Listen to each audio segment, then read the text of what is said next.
Angel Lynn's parents were told their daughter might not survive, let alone speak again, after she suffered severe brain damage escaping from her abusive boyfriend. But just 3 years later, she has taken her first steps with hopes that she could soon move home. And now she's delighted her parents by saying her first word. Well, we'll speak to Nikki and Paddy shortly, but here's Gargi Patel with Angel's story.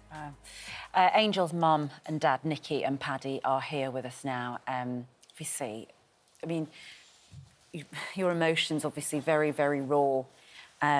Hearing her, just watching the footage there of her saying "mum," massive, massive moment for you both. Yeah, it was, yeah, really emotional. You was in the car park, weren't you? I was in the hospital, so I just walked in and she was groaning. So it started that I said, Angel, you know, if you're making them sort of sounds, you must be able to say something. Excuse me. And that's where I just started making sounds myself, and she just came out. I had no warning or anything that she was going to speak, because I'm one of them. I thought she'd never speak again. I really thought ever. Had you ever dared to hope she would speak again? Not really. Just... You don't like to get your hopes up, do you? We've prayed for the last 3 years that she would. And... Yeah. Yeah. And it's a symbol, of course, that she recognises you, that there's a connection there between, you know, her brain and what she's thinking and the expression of it. How long ago was that she said? Did she say that twice? Did you film it the second time? Yes, she said it the first time, and I just couldn't believe it. Yeah.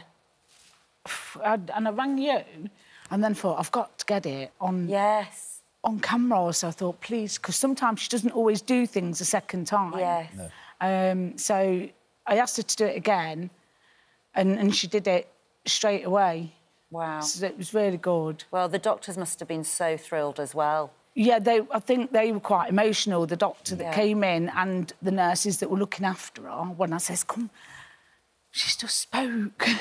It's incredible. And might I ask the thorny issue of how she said dad yet? No. No, well, we're working on that one. I did feel a bit bad. I was going, duh, duh, duh. But she was like... It'll come, won't it? It'll come. And it's lovely to see you smile, because there must be so few moments where you, in the last 3 years, have found any energy to smile. Yeah, it's difficult. Yeah. You feel bad for smiling some at times, don't you? When you can see Angel the way she is, to how she was, it's horrible. You just feel bad for... I think we were smiling and crying that day, weren't we? Yeah, I bet all sorts. And it's so hard to know, but are the experts hopeful that this trend of improvement can carry on? Can things get better for her communication? I think so. Because, like I said, I thought she'd never speak. I thought that was it. But I think even they think now, wow, the doctor sat there, didn't he? Said she's just so strong. And it is, you know, when you say, you know, when you think back to how she was, and you mean before this horrific moment happened in her life. And part of what you've been doing, I know you did the Great North Run yesterday, didn't you? It's part of your sort of fundraising. You're looking really good on a Great North Run. Yeah, considering at 6 o'clock this morning. But we're looking at photographs of your gorgeous girl there. Yeah, beautiful. And the thing is, of course, now you both are really far too aware of coercive control and the signs. And I think part of that is what drives you, doesn't it? That you just want other parents to think, what is happening? My daughter's taking these lovely selfies, she looks great, she's got a boyfriend. But there were things that were going on in her behaviour in those months leading up to this horrific moment that you now look back and thought, she was not herself. Tell us what those things were and what you want parents this morning to be thinking about. Her clothes, her appearance. In what way? So Angel used to wear a lot of skinny jeans. She had a beautiful figure, so she could wear, you know... well, she's 21, she just wears what, 21-year-old wear. You're going out like that, but then that went to tracksuits and baggy tracksuits. Sorry, say that again, Dad, Then that went to wearing tracksuits and hoodies and not wearing makeup and... just hair.